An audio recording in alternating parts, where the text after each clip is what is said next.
Friends, आपका स्वागत है हमारे यूट्यूब चैनल ज्ञान प्रतिभा में। आज का जो हमारा वीडियो है वो कक्षा 11 के छात्रों में हिंदी काव्य खंड में आधारित सूरदास जी द्वारा रचित भ्रमर गीत है। तो छात्रों, इसके पहले वीडियो में आपने देखा होगा कि भ्रमर गीत के कुछ महत्वपूर्ण पद थे, उसके बारे में हमने आपको पढ़ाया था। तो अन्य जो कुछ रह गए थे महत्वपूर्ण पद, उनके बारे में हम आज आपको पढ़ाएंगे। तो देखते हैं कि अगला जो हमारा पद है वो तो कहा गया है, ऊधो भली भई ब्रज आए, विधि कुलाल कीन्हे कछ घट ते तुम आनि पकाए। रंग दीन्हो हो कान सांवरे, अंग अंग चित्र बनाए, पाते गरे न नयन नेहते, अवधि अटा पर छाए। ब्रज करी अवा जोग ईंधन करी, सूरत आन सुलगाए, फूक उसास विरह प्रजनन संग, ध्यान दरस सी राय। भरे संपूर्ण सकल प्रेम जल, छुअन न कहु पाए, राज काज ते गए सूर प्रभु नंद नंदन कर लाए। तो इसका जो संदर्भ है तो वही होगा छात्रों। जो प्रसंग है वो होगा कि इस पद में जो गोपियां हैं जो कि श्री कृष्ण प्रेम करती हैं, वो ऊधो जो कि उन्हें योग का संदेश देते हैं, वे ऊधो पर व्यंग करती हुई क्या कहती हैं, आइए देखते हैं। कहती हैं, ऊधो भली भई ब्रज आए। कहते हैं, गोपियाँ कहती हैं ऊधो से कि हे ऊधो, अच्छा हुआ आप ब्रज आ गए। क्या कहती हैं कि हे ऊधो, अच्छा हुआ जो आप ब्रज आ गए। विधि कुलाल कीन्हे काचे घट ते तुम आन पकाए। विधि मतलब होता है यहाँ ब्रह्म स्वरूप, और कुलाल मतलब होता है कुम्हार, घट मतलब घड़ा, कच्चे मतलब कच्चा। कहते हैं कि और कहती हैं कि विधाता रूपी कुम्हार ने हमारे शरीर रूपी जो घड़ा है, क्या कहते हैं कि विधाता रूपी जो कुम्हार है उसने हमारे जो शरीर रूपी जो कच्चा घड़ा था जिसे बनाया है, उसे तुमने आनी पकाया, तुमने आकर पका दिया। क्या कहते हैं कि विधाता रूपी जो कुम्हार था जिसने हमारे कच्चे रूपी जो घड़ा था उसे बनाया था, उसे तुम आनी पकाए, तुमने आकर पका दिया है। रंग दीन्हो हो कान सांवरे, अंग अंग चित्र बनाए। और कहती हैं कि ऊधो हम लोगों के अंग अंग पर सांवले श्री कृष्ण की लीलाओं के जो प्रेम के जो चित्र थे। कहती हैं कि रंग दीनों की जो कान सांवरे के जो चित्र थे वो हमारे अंग अंग पर था, शरीर पर जो है रंग दीनों और चित्र बनाया था, जो है वो चित्र बना दिया था। कहती हैं कि जो हमारा जो गोपियों का परिपक्व प्रेम था, ऊधो ने आकर उसे क्या बना दिया है, परिपक्व बना दिया है। और कहती हैं कि ऊधो हम लोगों के अंग अंग पर जो सांवले श्री कृष्ण की लीलाओं के प्रेम के जो चित्र हैं वो हमारे घड़े रूपी शरीर पर बनाए हैं। पाते गरे न नयन नेहते, अवधि अटा पर छाए। और कहती हैं कि जो ये कच्चे रूपी घड़े हैं, ये हमारे आंसुओं की वर्षा से गल गए होते। क्या होते?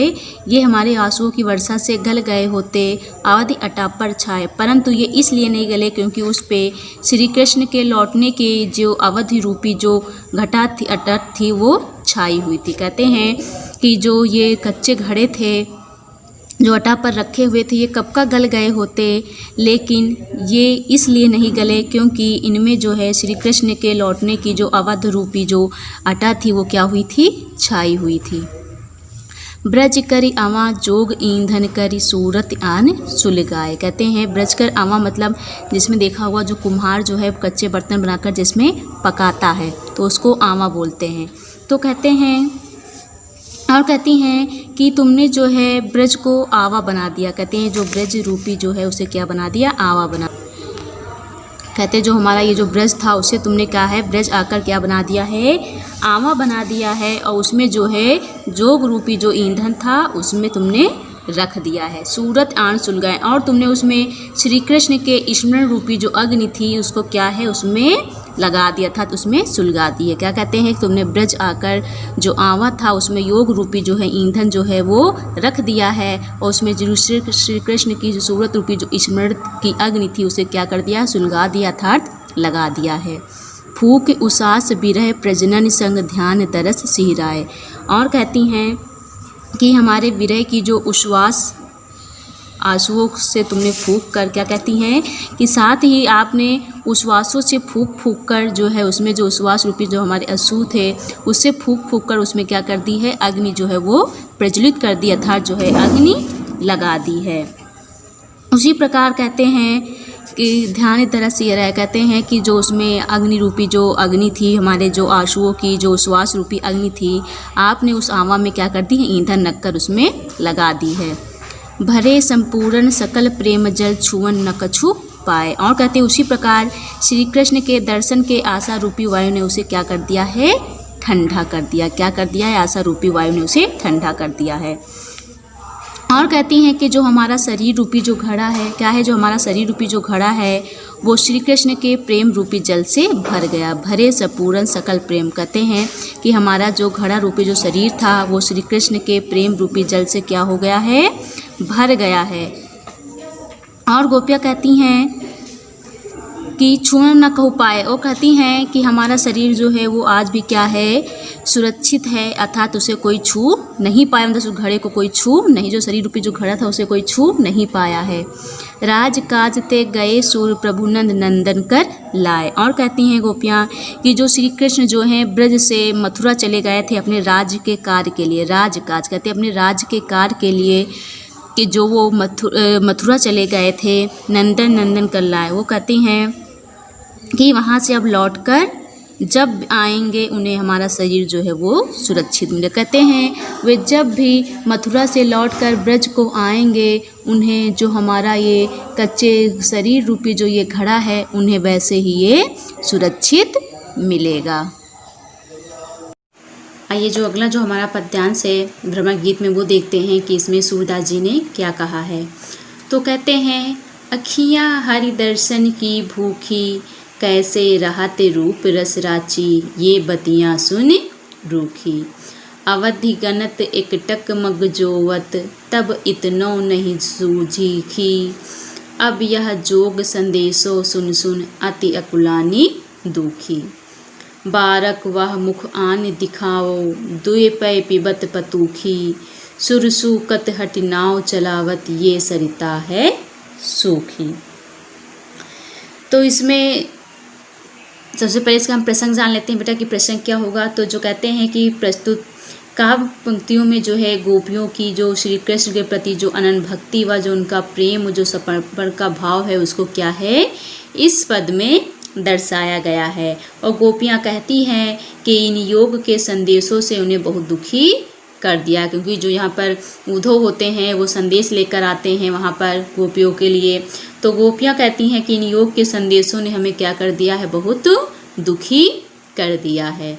अब देखते हैं किस पद की व्याख्या करते हैं। कहती हैं, अखियाँ हर दर्शन की भूखी, अर्थात जो गोपियाँ हैं वो उद्धव से कहती हैं कि हमारी जो आँखें हैं वो श्री कृष्ण के दर्शन के लिए व्याकुल हैं। क्या है, श्री कृष्ण के दर्शन के लिए बहुत ही व्याकुल हैं। कहते हैं, कैसे रहत रूप रस राची, ये बतियाँ सुन रूखी।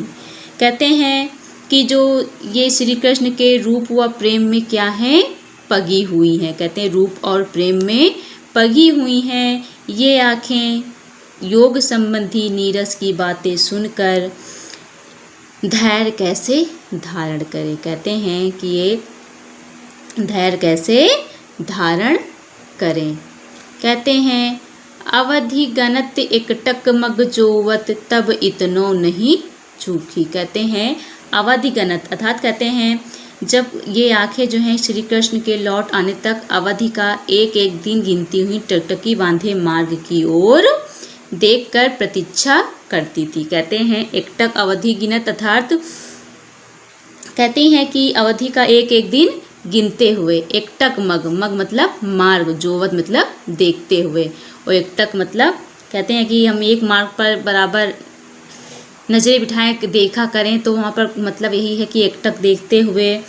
तो कहती हैं कि हम श्री कृष्ण के लौट कर आने की अवधि में एक एक दिन गिनती हुई टकटकी बांधे मार्ग की ओर देखकर प्रतीक्षा करती थी। तब इतनो नहीं सूखी, तब ये इतनी दुखी नहीं हुई। तब ये कहती नहीं सूखी मतलब तब ये इतनी नहीं दुखी हुई। अब यह जोग संदेशो सुन सुन अति अकुलानी दुखी।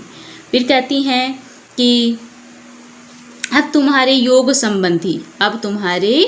संबंधी जो संदेश है उसको सुनकर, क्योंकि जो यहाँ पर उद्धव होते हैं वो जो है संदेश जो लाते हैं, तो कहते हैं कि हे उद्धव, अब तुम्हारे ये जो योग संबंधी जो जोक हैं, यहाँ मतलब योग संबंधी जो संदेश हैं, इनको सुनकर अति अकुलानी दुखी, ये जो आँखें हैं ये अधिक व्याकुल और दुखी। अकुलानी अर्थात व्याकुल और दुखी मतलब दुखी, कहते अब ये बहुत ही व्याकुल और दुखी हो गई हैं।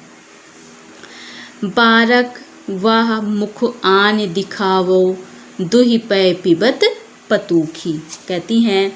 और वो कहती हैं कि हमारी यही प्रार्थना है कि हमें श्री कृष्ण के उस मुख का एक बार जो क्या है वो दर्शन करा दो। कहते बारक मुख आन दिखा दो, मुख दिखा दो, अर्थात कहने का तात्पर्य है कि हमें श्री कृष्ण के उस मुँह का एक बार दर्शन करा दो, अर्थात मुँह दिखा दो। दुहि पै पिबत पतूखी, अर्थात पत्तों अर्थात दोनों पर बात की गई है। कहते हैं कि जिस मुख से, कहते हैं दुहि पै पिबत पतूखी, अर्थात जिस मुँह से वे पत्ते के दोनों में दूध जो है वो धोकर पीते थे। दुहि पै अर्थात दूध, पै मतलब दुहि मतलब दूहते थे, पिबत मतलब पीते थे, पतूखी मतलब पत्तों के दोनों में, पै मतलब पीते थे। तो कहते हैं कि हमें उस श्री कृष्ण के मुख के एक बार दर्शन करा दो, अर्थात उनका मुंह एक बार दिखा दो जो पत्ते के दोनों में जो है दूध दूहकर पीते थे। सुर सूकत हट नाव चलावत ये सरिता है सूखी। गोपी कहती हैं कि हे उद्धव, हमें योग का उपदेश देकर तुम वैसा ही असंभव कार्य कर रहे हो जैसे, क्या कहती हैं कि मतलब वो उनको संदेश देते हैं, तो कहते हैं कि तुम हमें ये संदेश देकर वैसा ही असंभव कार्य कर रहे हो, ठीक उस प्रकार से जैसे सुर सूकत हटी नाव चलावत ये सरिता है सूखी। सरिता अर्थात यहाँ पर नदी है। कहते हैं कि जैसे कोई व्यक्ति जो है सुर सूकत हटी नाव चलावत, कोई व्यक्ति नदी की बालू में, क्या कहते हैं, नदी की बालू में हट पूर्वक जो है नाव चलाने का प्रयत्न करता है। कहीं सूखी जो है बालू रूपी जो नदी होती है उसमें नाव चलती है, तो कहती हैं कि तुम हमारे ऊपर ऐसा ही जो अपने योग का वो करना चाहते हो जो कि असंभव कार्य है, ठीक उसी प्रकार से जैसे कोई व्यक्ति सूखी नदी में या सूखी नदी रूपी जो बालू युक्त जो नदी है उसमें हठ पूर्वक जो है कोई व्यक्ति नाव चलाने का प्रयत्न करता है। अर्थात कहती हैं कि हम श्री कृष्ण के प्रेम में इतने अनुरक्त हो चुके हैं कि हमारे ऊपर तुम्हारे इन बातों का कोई प्रभाव नहीं पड़ता है। कहते हैं कि पर हम योग का प्रभाव डालना बिल्कुल वैसा ही है जैसे कोई सूखी नदी में नाव चलाना चाह रहा हो, पर वो क्या है, असंभव है। तो एक बार बेटा फिर से देख लेते हैं इसको आसानी पूर्वक। में जो गोपियां हैं वो उद्धव से कहती हैं कि हे उद्धव, हमारी आंखें जो हैं आपके दर्शन के लिए व्याकुल हैं, और कहते हैं हमारी जो योग संबंधी जो नीरस बातें हैं वो सुनकर हम कैसे धारण करें, और कहते हैं कि आपके लौट के आने में जो हमारी जो आँखें हैं वो टकटकी लगाएं मार्ग पर देखती रहती हैं, और कहते हैं आपकी प्रतीक्षा करते हुए इतनी दुखी नहीं हुए जितनी जो हैं उद्धव की जो योग संबंधी बातें हैं जितने सुनकर हम व्याकुल और दुखी हुए हैं। और उद्धव से कहती हैं कि एक बार श्री कृष्ण का हमें चेहरा या मुख दिखा दो जो पत्तों के दोनों में दूध दूकर पीता था। और कहते हैं आपका जो इस योग का जो उपदेश है वो हमारे ऊपर कोई भी कार्य नहीं करेगा, मतलब हमारे ऊपर इस योग का उपदेश देना व्यर्थ है, असंभव है, क्योंकि हमारे ऊपर इस योग का उपदेश देना उस प्रकार है, उसका कोई असर होना उस प्रकार है जैसे कोई बालू रूपी जो सूखी नदी है उसमें नाव चलाना हो। तो ये तो क्या हो गया बेटा, हमारे पद्यांश की व्याख्या हो गई। इसके अलावा इसमें काव्य सौंदर्य पूछा जाता है, तो इसमें जो भाषा होगी वो ब्रज भाषा होगी, जो अलंकार है वो रूपक अतिशयोक्ति स्मरण और निर्दर्शना होगी, जो रस है वो वियोग श्रृंगार है, क्योंकि इसमें गोपियाँ जो हैं विरह में दुख में जो हैं बहुत ही व्याकुल हैं। जो सब शक्ति है वो लक्षणा एवं व्यंजना होगी, जो गुण है वो हमारा प्रसाद है, जो छंद है वो हमारा गेपद होगा। तो आपको बेटा ये वीडियो कैसा लगा कमेंट में लिखकर ज़रूर बताइएगा। तो आज के वीडियो में इतना ही, धन्यवाद। Subscribe now and press the bell icon. Never miss an update.